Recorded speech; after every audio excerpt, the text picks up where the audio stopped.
Police station का माहौल बेहद तनावपूर्ण तनावपूर्ण था। हर किसी के चेहरे पर बेचैनी साफ दिखाई दे रही थी। बाहर मीडिया की भीड़ जमा थी, जबकि अंदर हर अधिकारी एक ही सवाल का जवाब तलाश रहा था। आखिर वह महिला कौन थी जो कुछ देर पहले यहाँ आई थी? उसने आते ही कई ऐसे सवाल खड़े कर दिए थे जिनका जवाब किसी के पास नहीं था। तभी एक अधिकारी ने धीरे से कहा, अभी किसी नतीजे पर मत पहुंचो, पहले पुलिस स्टेशन से पूरी जानकारी आने दो, उसके बाद ही पता चलेगा कि वह आखिर थी कौन। कमरे में मौजूद सभी लोग एक दूसरे का चेहरा देखने लगे। कुछ ही देर बाद एक कर्मचारी तेजी से अंदर आया और बोला, शुरुआती जानकारी मिल गई है। सबकी निगाहें उसी पर टिक गईं। उसने गहरी सांस लेते हुए कहा, पहली नजर में तो यही लग रहा है कि वह किसी बीमा कंपनी की एजेंट है। यह सुनते ही कमरे में मौजूद कुछ लोगों ने राहत की सांस ली, लेकिन शिव प्रसाद देशमुख के चेहरे पर कोई बदलाव नहीं आया।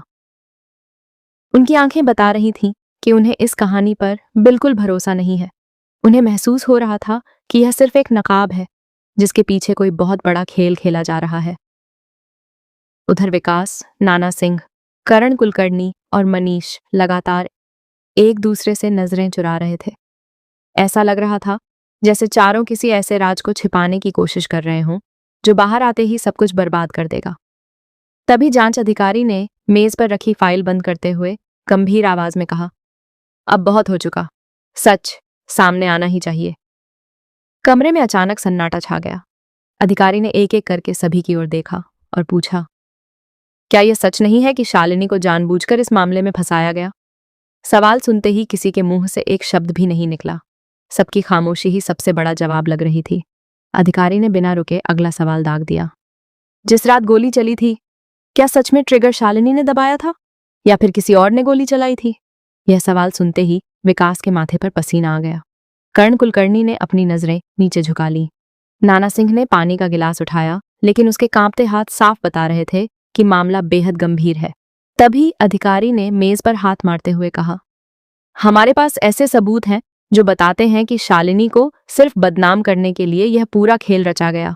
असली निशाना कोई और था, लेकिन इल्जाम उसके सिर मढ़ दिया गया।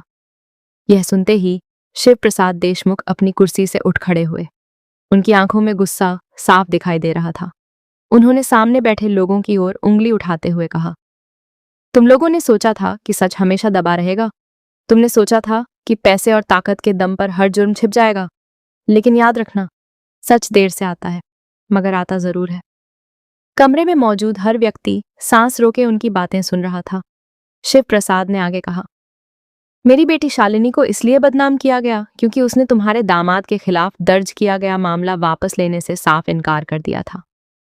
उसे धमकाया गया, डराया गया, झूठे आरोप लगाए गए, लेकिन उसने हार नहीं मानी। तब तुम लोगों ने उससे बदला लेने के लिए पूरी साजिश रच डाली। यह सुनते ही सामने बैठे एक व्यक्ति ने धीमी आवाज में कहा, आप बिना सबूत के इतने बड़े आरोप कैसे लगा सकते हैं? शिव प्रसाद मुस्कुराए। उनकी मुस्कान में ऐसा आत्मविश्वास था जिसने कमरे का माहौल और भी भारी कर दिया। उन्होंने धीरे से कहा, सबूत मेरे पास हैं और बहुत जल्द अदालत में भी होंगे। अभी तक तुम लोग सिर्फ ये सोच रहे थे कि पुलिस किसे गिरफ्तार करेगी, लेकिन अब सोचो, जब असली गुनहगार का नाम सामने आएगा तब क्या होगा? होगा।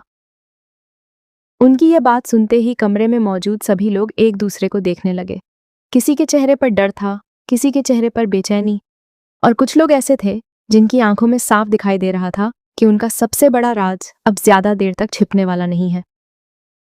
तभी बाहर से किसी पुलिसकर्मी की तेज आवाज सुनाई दी, सर, फॉरेंसिक रिपोर्ट आ गई है।